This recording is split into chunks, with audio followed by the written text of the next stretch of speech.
Hi there, my name is David and I've been fortunate to be a best man 3 times. The first time I sucked, I was pretty awful. But I learnt my lesson, and what I've done here is sort of put a few slides together to make sure that you guys out there don't make the same mistakes. So if you spare me 5 minutes, I hope to dramatically improve your best man speeches.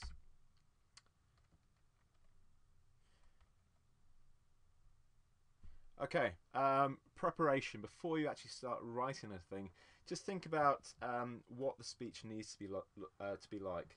So, for example, the style of speech. Is it going to be formal or informal? What type of tone are you going to adopt? It'd be wise if you spoke to the other speakers and understood what the overall delivery needs to be like. It'd be very odd, for example, if the father of the bride had a very formal speech and then you guys had a very jokey style.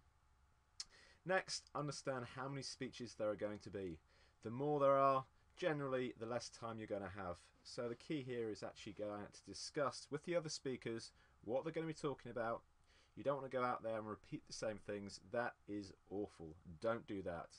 So get together, spend some time, work out how long you've got in total, how long each you're going to speak for, and take it from there.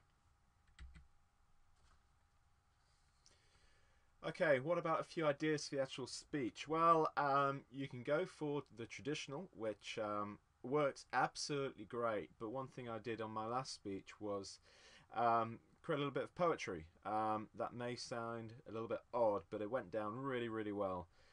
Obviously, the whole speech wasn't poetry, but I had a couple of lines which really made my speech stand out from the others. You can also do joint speeches. Often the case when there are two best men, or not necessarily if it's just one best man, invite someone else to come along and help you in certain sections of the speech. Again, that really differentiates your speech from anyone else and adds a bit more fun. And also, this is what I did in my second speech, it gives you a bit more confidence. When there are two of you up there, it's a lot easier to deliver. Next idea is to create a unique description for either the bride or the groom. Think about more eloquent language you could use. Have a look in a thesaurus. Um, for example, you could use the vision of pulchritude, which means beautiful, to describe the beautiful bride.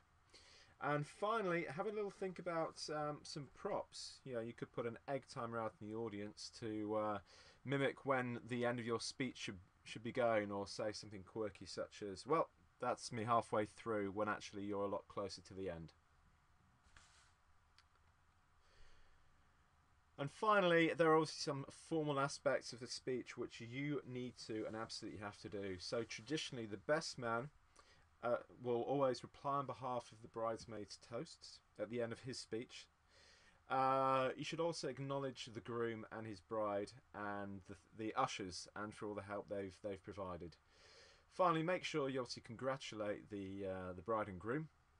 Never forget to do that. I forgot to do that on my first best man duties, and obviously that didn't go down too well.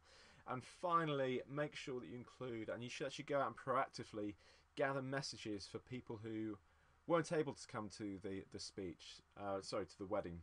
So, for example, people who were abroad or for some reason couldn't make it, and people will normally give you some really heartfelt messages. Well, that's just a few little tips, guys. I've also put together a website, best-manspeeches.com, with a lot more help. So if you've enjoyed this quick little video, I suggest you go and check this site out, best-manspeeches.com, for a bit more help and advice to make sure that the groom's day is exceptionally memorable and you make it the best it can be. Thanks for listening, and I hope you like the website.